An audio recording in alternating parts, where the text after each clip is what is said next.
Okay. Hi, I'm Lucy. I'm Mohammed. Hi, I'm Veronica. And we did subgroup A appearance in assumptions. Go ahead. Selby and Abdel Mujib give an example of assumptions made about women wearing headscarves. What other clothing items or styles or dress may lead to automatic judgment about the wearer? How about those perceptions of those with significant body modifications, tattoos, piercings, etc.? What role, if any, do perceptions vary based on age, gender, national origin, or other factors? And us as a group have come up with many different ideas. We can start with Lucia.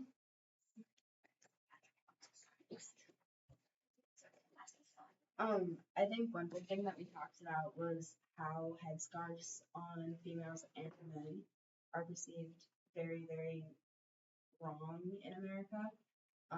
After 9/11, I feel like this took place a lot more because they had the whole idea that if you were Muslim and you were in America, you were automatically up to something bad.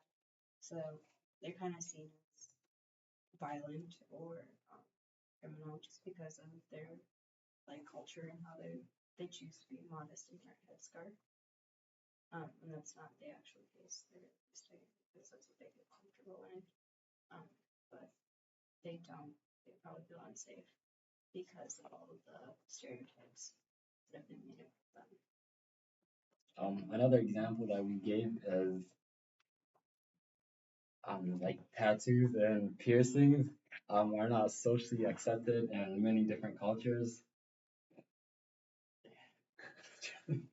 Leading off of that, it can seem like it's really trashy and that demonic a lot of the times, especially with different religions, because um, a lot of places they say that if you have stuff that has been put in your body or drawn on your body, you are seen as dirty, and God will not accept you if you have any of those. Going off of religion, also from my point of view and what I've learned from different cultures, aside from Muslim culture, in Japan, having like really big spontaneous tattoos like dragons and tigers and any back tattoos, a lot of people assume that they're like a gang member, like a yakuza. So that could very much have people perceive or think who they know that person is.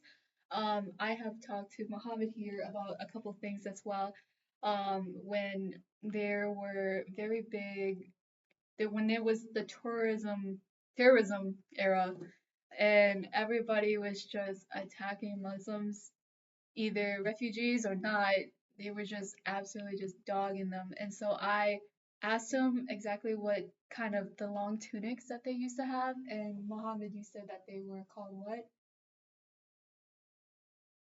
Mm, Um, the folks. the So, dobes. Yeah. And also, what's the headdress called again? Um, for the men, a turban. A turban, yes. And a lot of young Muslims, they actually, if anyone has seen them, they actually do wear them proudly, no matter what kind of perceptions and ideas people have of them. Yes. Going off the tattoo thing in different cultures, in Mexico, a lot of the times, if you're in a gang, they have a specific tattoo that they tattoo on you. Or even if you've killed somebody, you've probably seen a lot in movies, they have the teardrop tattoo, which signifies that you have taken somebody's life. But if you look online, a lot of the huge gangs in South America and even in North America, you can be determined on what your gang is by what tattoo you have. People even as young as 13 years old can have these tattoos because they have been roped into it. And I think, what's it called?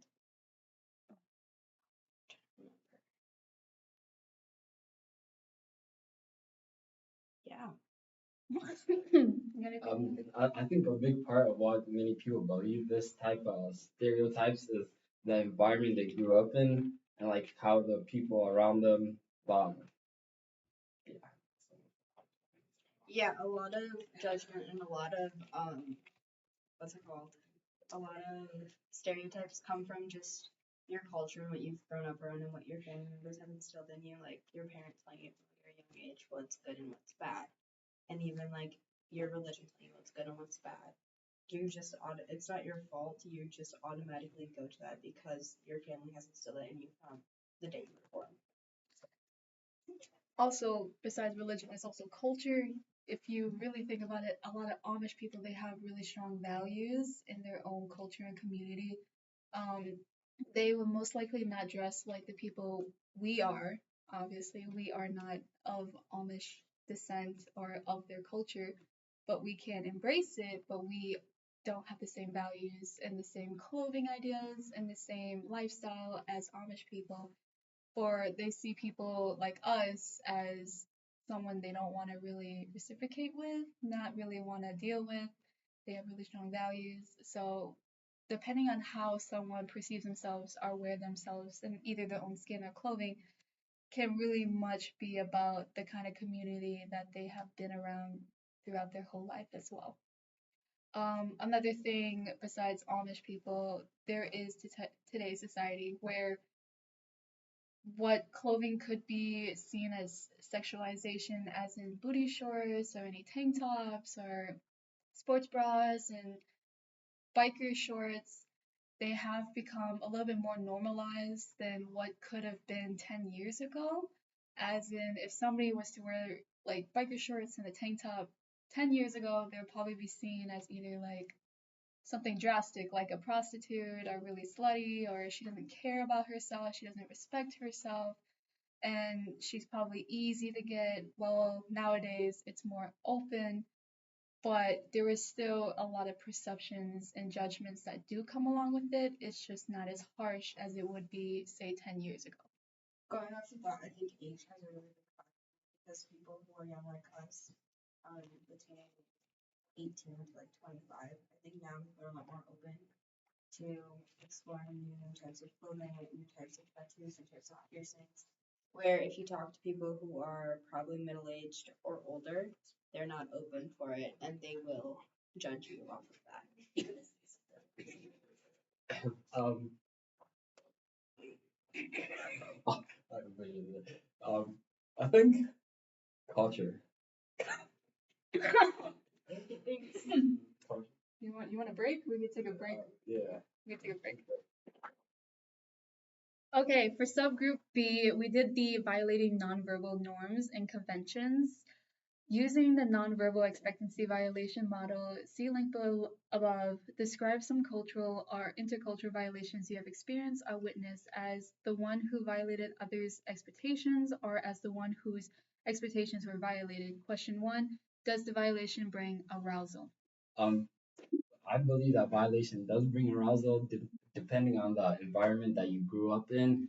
Um, how, the way a person perceives the violation depends on the culture they grew up in and then the society norms in their culture. The person's response depends on many things, such as how they um Okay. For example, a person's response, I'll give my dad as an example. He is a very traditional Mexican man and he has a lot of pride. And so when somebody offends him, he will get aggressive and he will start something because of his culture. He is shown like to not let somebody push you around, and if you need to show them that you're a man, and he will fight somebody because that's the way that he grew up and that's his environment and that's how he was taught to respond when he was younger. He wasn't taught to respond in a very calm way like women are. Women are taught to back away from a situation, maybe even apologize and just leave it be. While men are more like entitled to, I guess, start something or because they're defending themselves. So it's not seen as bad. factors that might lead to negative responses in a violation is I'll give myself for example. If someone, let's say, violates my religion, I would actually get pretty mad because like in my religion, your religion is like top at the top, and then you gotta respect it, and then have respect for yourself. And then factors that might lead to a positive reaction is like if say someone violates your clothes, like you wouldn't really care much about that because that doesn't really have a big effect on your day-to-day life. And then strengths and limitations, strengths and limitation of the theory. Strengths and limitation of nonverbal violation are. So, anyways, just to close us off here, I will go off on my own personal story. I recently went to Oklahoma and I want to go visit some friends that I met through Call of Duty. We've been playing for a couple months and it felt very comfortable, very friendly. This is an example of a nonverbal expectancy violation. In theory, it was not, sadly. But I did have fun with them and we kept talking. I used to be in the army, everything like that. One of my friends, which is a male, he thought it would be funny to hold me down and cover my mouth. And it was not okay. Most definitely not okay. I um grabbed this man with monster strength, pulled it down, looked him in the eye, and told him to think about what he's gonna do afterwards when I let him go. Um, did that bring arousal to him to do that? Yes. But did it bring him arousal after the actions I have taken against him? No. He did not his body language showed that he is reflecting on his actions. And that was his personal response. He said, "Yes, I understand, and I am sorry." And after he has apologized and understood where he went wrong in the situation, he understood to not violate my own personal space ever again after that. So it was both a negative and a positive. Negative that he would even think and do something so out of pocket, and very positive because I was able to showcase that the way or whatever he was thinking to get an arousal out of the action that he has granted himself towards me was a positive for me to make him understand that he is not the one in control of a situation like that. And those are his limitations, sadly, not in theory. And I show him my strengths. That is all. I think that was a really good example of how a person perceives a violation to evaluate their action. Um,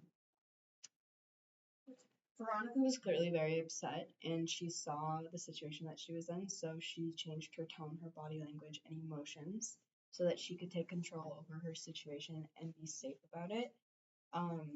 Which probably made an uproar in his mind because he didn't think that he was doing anything wrong, but after he realized, he completely changed, which is why he wasn't aroused anymore. He was probably ashamed of himself.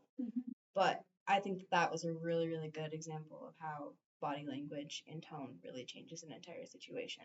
Yep. Also another thing to go off is just if it was anyone else, it could have gone any other way. But knowing I know myself and I know my own expectancy towards other people, nonverbal or verbal or not, um, I do make it clear if boundaries do have to be set because it seems that some people don't understand or respect other people's boundaries. So it's nice to always, nonverbal or not, should be verbalized instead of in theory. That's great. Okay, we're good. Thank you. Say bye, Mohammed. Is that guy?